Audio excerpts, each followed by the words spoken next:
Hello, welcome to the Record Celtic podcast. My name is Daniel Caw. I'm delighted as ever to be joined by Record Sports' Ryan McDonald. Ryan, how's it going? Good, thanks, Dan. How's things with you? Have a nice weekend, mate. I had a lovely weekend, and it was made even better by some big transfer news broken by yourself, Ryan.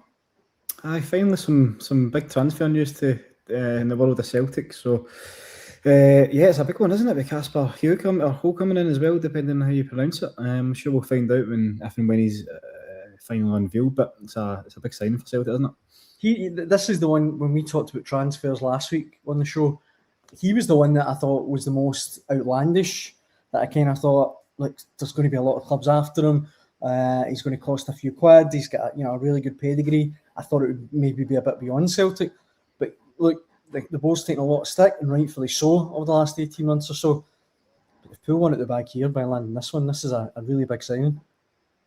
Yeah, absolutely. I think it's a real statement sign by Celtic.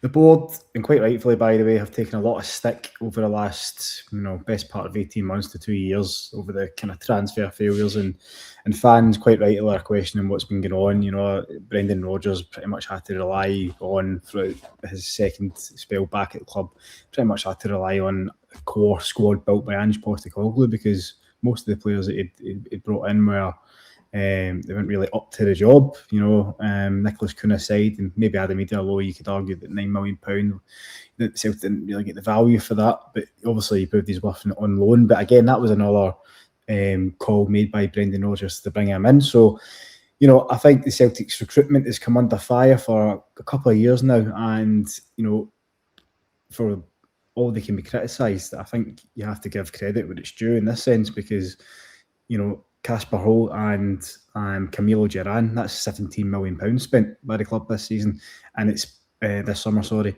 And, I think another thing that Celtic have been guilty of in the past, and I think it's something that really riled Brendan Rodgers, was signing quantity over quality. But signing two of these guys, these guys are proven Champions League goal scorers. Yep. Camilo Duran scored 5 in the Champions League last season with Karabag. And Kasper Hogh has scored 6 if you include his goal in the qualifier against Sturm as well, and that's including a brace against Man City. So, I think it's Celtic were, desperately lacking goals last season. They were really turgid. They were blunt up front. Maeda was off it for months. Kelechi Iheanacho only came alive in the final weeks of the season as well, Dan, as we all know. We don't need to go over all ground with that. He saved Celtic coming off the bench with cameos, but they never really had any, aside from Benjamin Nigden, they didn't really have any out-and-out goal scorers in the team. But I think that was clearly the priority of Martin O'Neill this summer, was to add some real firepower. And in these two guys, they absolutely have that. Kasper Hogh, 54 goals he scored for Bodo Glimt over the last 2 years, and 22 assists as well, by the way. Mm-hmm. So that's equally impressive, I think. And I think that's just over 100 games as well. He finished the 2024-25 Europa League campaign as joint top goal scorer with 7 goals. I think he tied with Manchester United's Bruno Fernandes. And then obviously that was the year that Bodo Glimt got all the way to the semis as well, only to lose out to Ange Postecoglou's eventual winners, Tottenham. So, he's proven it in both Europa League and the Champions League. And he's a player of serious European pedigree. It's a real marquee signing. And I think it's a fantastic piece of business for Celtic. I think £11 million for a proven Champions League goal scorer as well is extremely good business.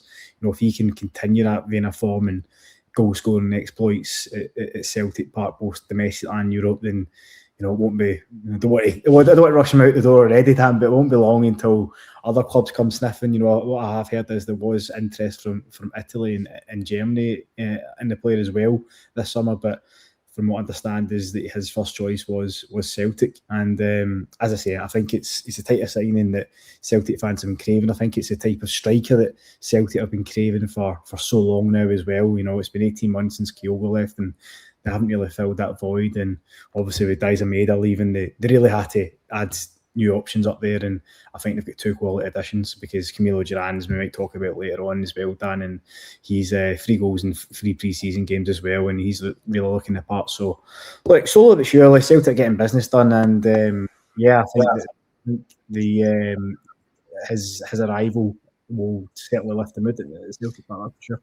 If you look at both Hogh and Duran, I'm just looking at a list of the teams they scored against in the Champions League last season.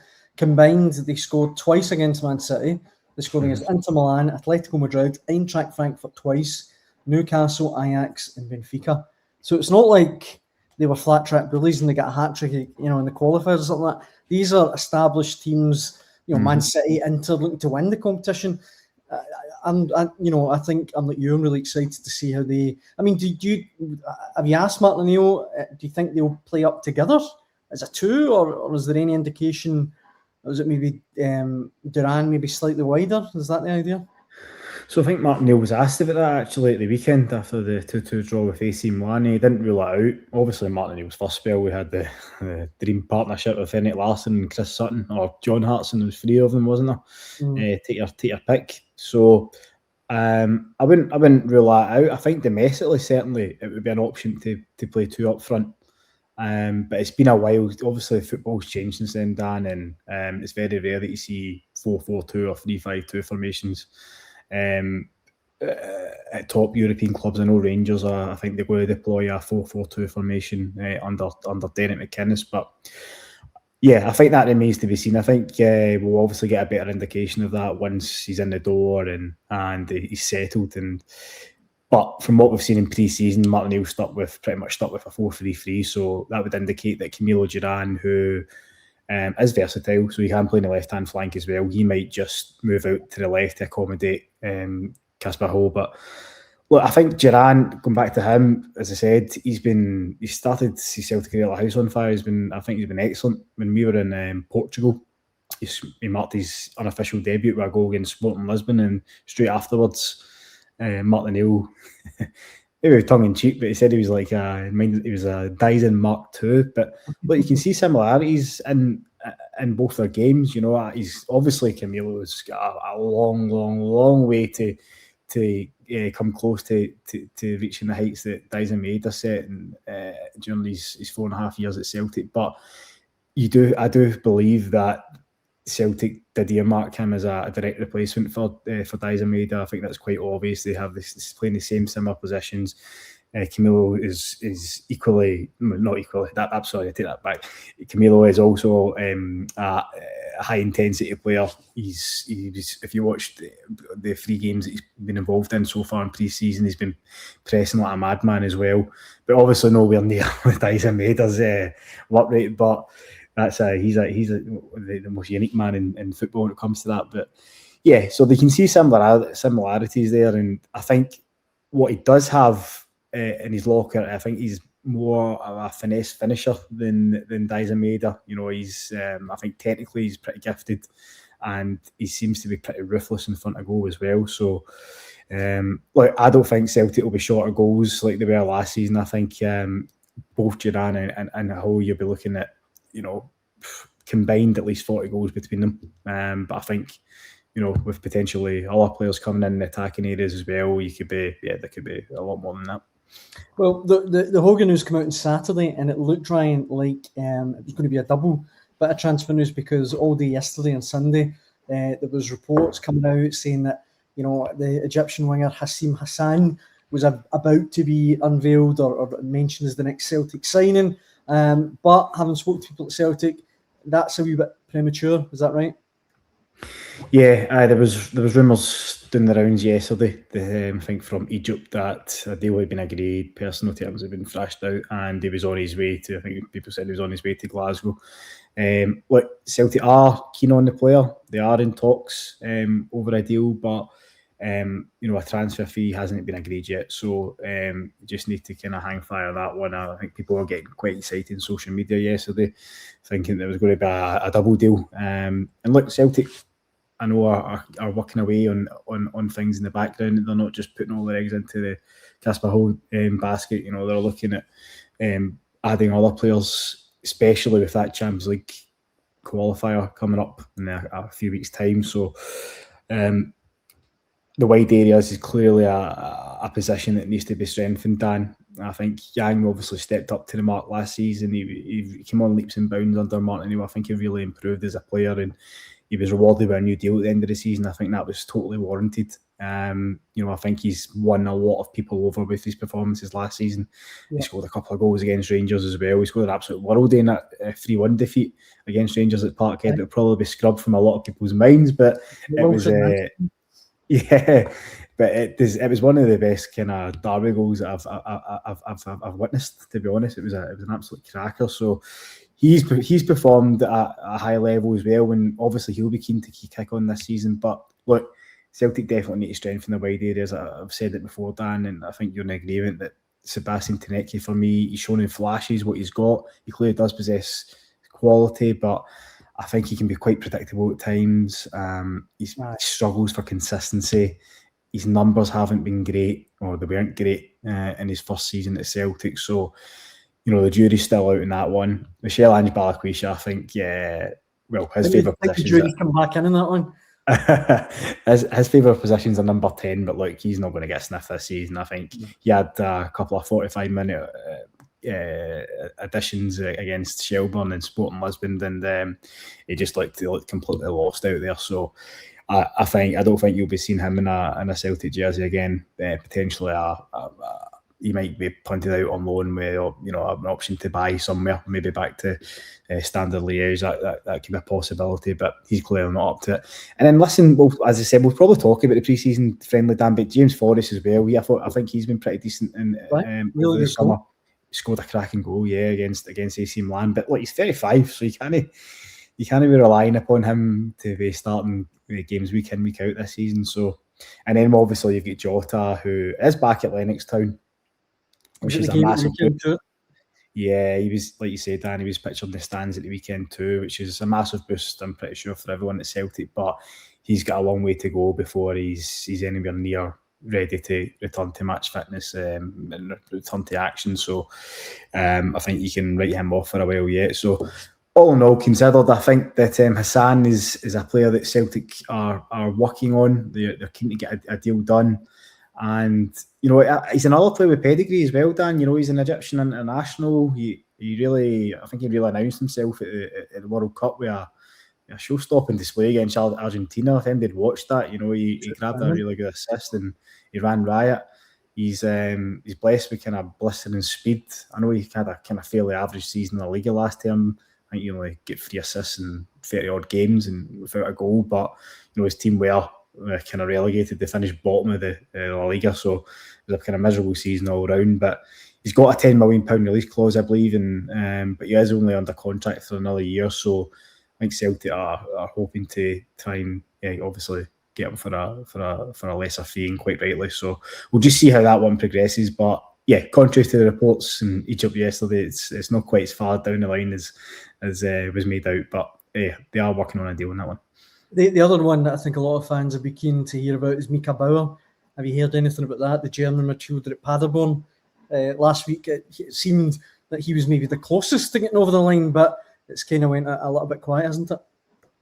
Yeah, that name just came out of the blue, wasn't it? I think it was Fabrizio Romano who first tweeted it. And from what we understand, personal terms have been agreed already. And the German under-21 midfielder is pushing for a move to Celtic. He does have options in the Bundesliga, but I think he's pretty much set his heart on a move to Celtic. Obviously, his agent is Christian Nerlinger, former Rangers player, but he was also the agent that brokered Nicholas Kuhn's move to Celtic. So Celtic do have a decent working relationship with him. So I think I think all parties are hopeful that an agreement will be able to be reached. He's another one that's out of contract next summer, Dan, but his club are not willing they are willing to lose him for nothing. If it means keeping him for another year, because this is the first season back in the Bundesliga after winning promotion last term. So, look, Celtic might have to pay a wee bit more than they initially wanted. But, we'll just need to see how that one progresses. I think all parties are still quite hopeful they'll be able to get that one over the line. And he's another player, Dan, that I think Celtic have been badly needing. I think from what I've read, he's a dynamic player, midfielder. He can play as either a number 6 or number 8 role. I think that a lot of people have potentially earmarked him as a replacement for Arnie Engels. I don't quite see that. I think just looking at his stature and his stats and some of the highlights that I've seen, I think he's more in the mould of a Rio Hatate. I don't know what you think, but it seems to me that would be a more natural like-for-like replacement, because obviously we know that Rio is pushing for a move elsewhere after 4.5 years at Celtic, and obviously you can't begrudge him with that. So I think once there's formal offers on the table, I don't think Celtic will be difficult to work with there. But I think it's widely accepted that he's going to be moving on, and it's the same with Arnie Engels. There's not been any official tables yet for him, but I think, again, it's widely anticipated that he'll probably move on at some point this summer. So, but I think Celtic have badly needed legs in the middle of the park. Dan, we've discussed this in the Celtic podcast quite a few times in the last year. I think they really need an injection of energy in the middle of the park and legs alongside Callum McGregor. And but Boyer seems to be a good fit for that based on what we've seen and what we've read. So, yeah, talks are progressing on that one, and Celtic remain hopeful that a deal can be done. So we've talked about the front line, we've obviously mentioned the midfield, but after that, Ryan, where is in dire need in the transfer market? I mean, goalkeeper, obviously Celtic thought still need a backup left back. Anybody else that kind of jumps out at you as a problem area? I think if you get these guys in the door, then I think certainly the first 11 looks pretty strong to me. But I think you then look at the strength and depth, and you mentioned left back, Dan. I think Kieran Tierney is the only senior left back. I think other than KT, you'll have Adam Montgomery, who's 24, and he's hardly kicked a ball. In fact, he's not played for Celtic competitively since Boxing Day 2021, I believe.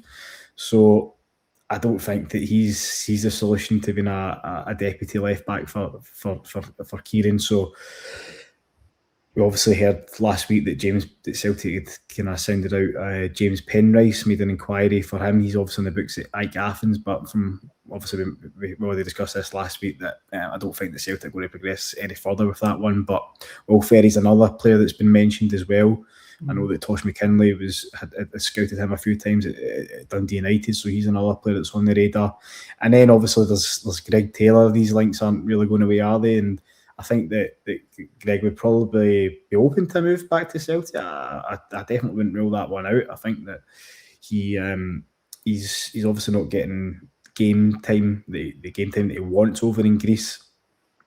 And I think that if Celtic were to come calling either on a loan deal or a permanent deal, then I think that could be a goer. But that's just I've not heard anything to confirm that. That's just my own personal opinion on that. But he also ticks the homegrown box as well when it comes to UEFA competitions. So we discussed it in last week's podcast, Dan, as well. I think he was a really good servant for Celtic during his I think it was 7 years he was there. And he arrived at the club as a replacement for Kieran Tierney, and now he could potentially come back as a backup for him. So we'll see how that one progresses. But I think left back, I think it's a frightening prospect for everyone if Liam Scales has been shifted out to left back. If Kieran Tierney picks up an injury, for example, in the Champions League, I think Liam Scales is one of Celtic's top performers last season as a centre back. When he get punted out at left wing back and he was bombing down the wing and cutting crosses in for the byline under Wilfred Nancy, it just didn't work at all.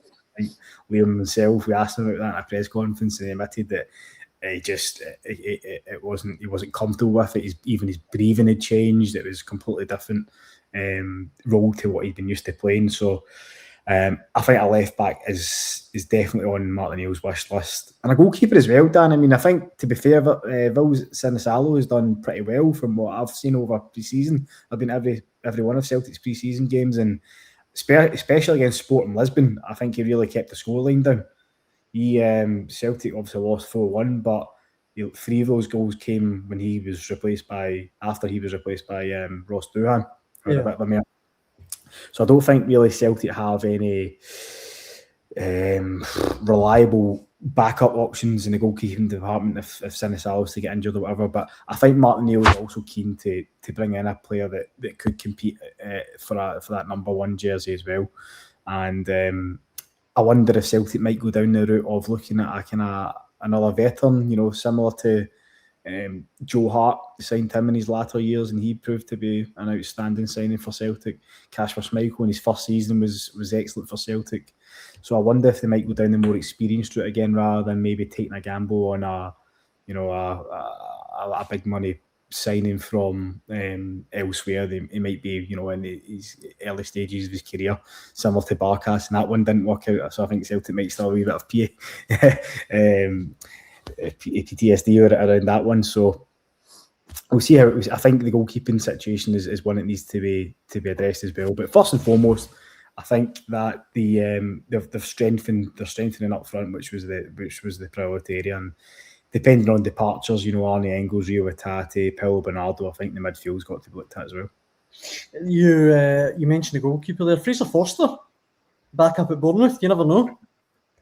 Well, Celtic do have a habit of bringing back players, don't they? So, you never know. Listen, Fraser Forster, I don't know about you, Dan, but I think Fraser Forster is probably the best Celtic keeper that I've witnessed in my lifetime. Right. I know there's Artur Boric, who on his day was phenomenal for Celtic, but if you look at longevity, I think Fraser Forster, I look back at that, Lionel Messi, the greatest player ever, dubbed him as his goalkeeping performance in Celtic's famous win over Barcelona. He said it was the greatest that he'd ever seen.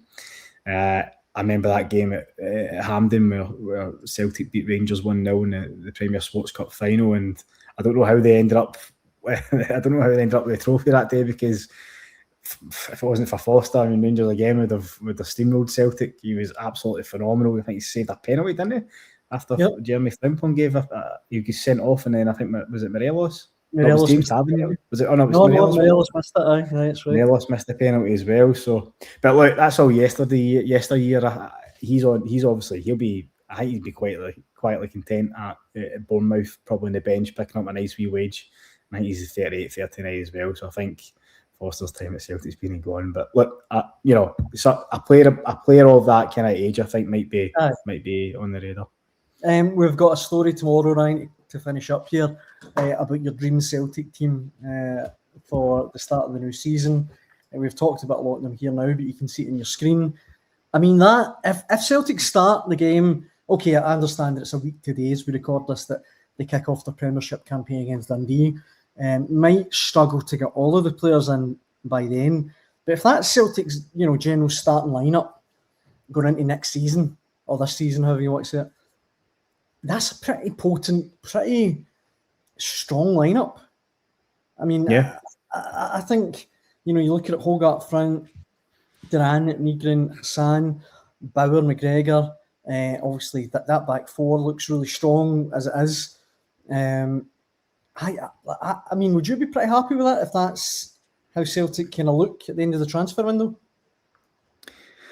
Yeah, I think, as I said, if Celtic managed to keep a hold of Alistair Johnson at right back, I think that'd be massive, because I think he obviously has interest in the English Premier League.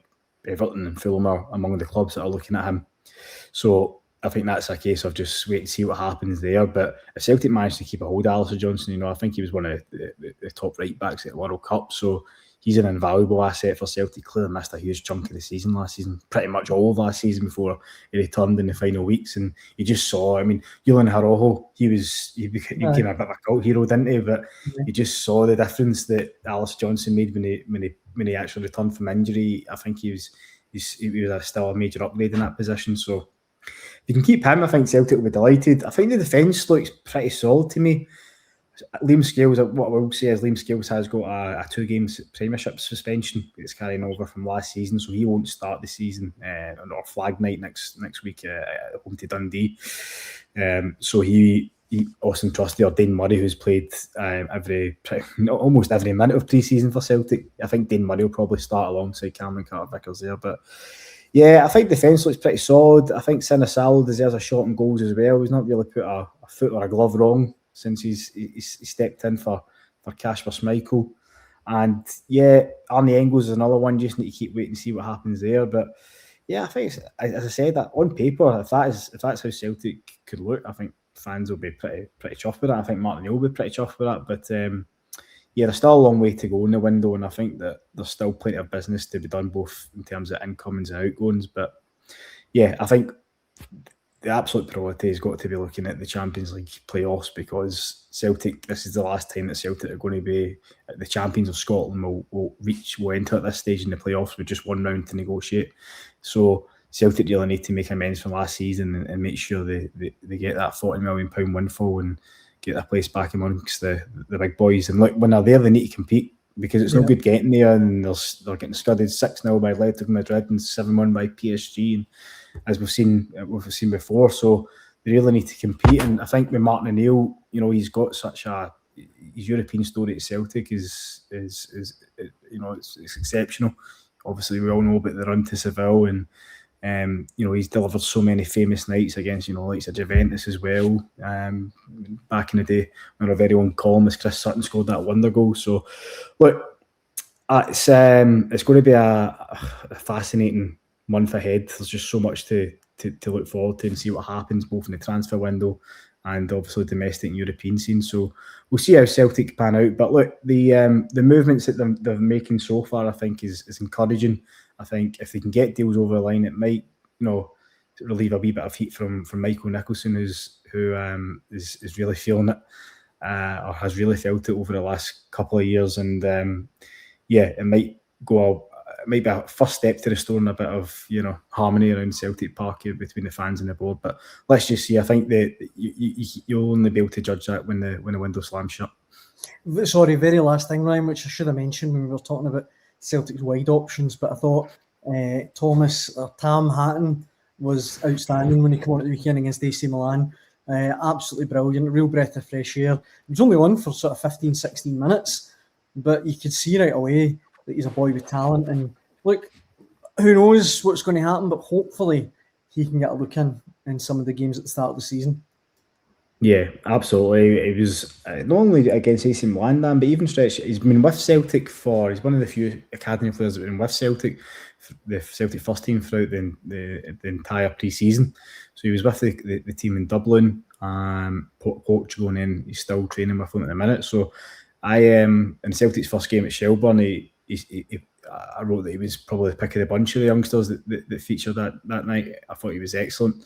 He was really direct. He was, he wasn't taking the safe option by trying to play it back. He was trying to take players on and create chances. And I thought this boy's got something. And then the games I've seen thereafter he's been really caught the eye again. I think it was against last week. He went on a mazy run as well. It was last week.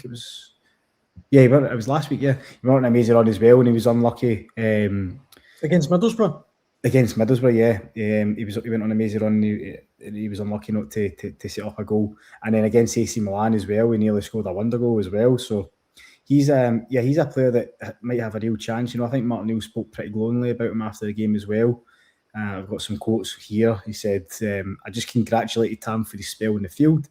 He's prepared to take people on. I think that's like a dying art, which is great. So he'll get all the encouragement in the world. He's a young lad making his way in the game. Obviously, there's a battle to try and get him into the side like anything else. But I was really impressed with him, as I have been impressed with his attitude during the whole of pre-season. So that tells you what the manager thinks of him. So, look, you've got to question the academy pathway into the first team, judging by the lack of talent that's come through the ranks in recent years. But look, Dane Murray can potentially start at centre back next Monday. Kobe Donovan had his breakthrough year last year, and now this could be Thomas or Tam Hatton's big opportunity this year. He's a bit of an old school winger, maybe kind of reminds me a wee bit of like James Forrest back in his day. So we'll see what happens there. But yeah, I think he's got an exciting future in the game. Only time will tell. But for now, Ryan, I think that brings us to the end of this week's Record Celtic podcast, brought to you by NordVPN. We'll be back next week with all the latest Celtic news. We hope you can join us then. Ryan, it's always an absolute pleasure. Cheers, Dan. Catch you next week. You too. And thank you very much for watching and listening at home. Cheers.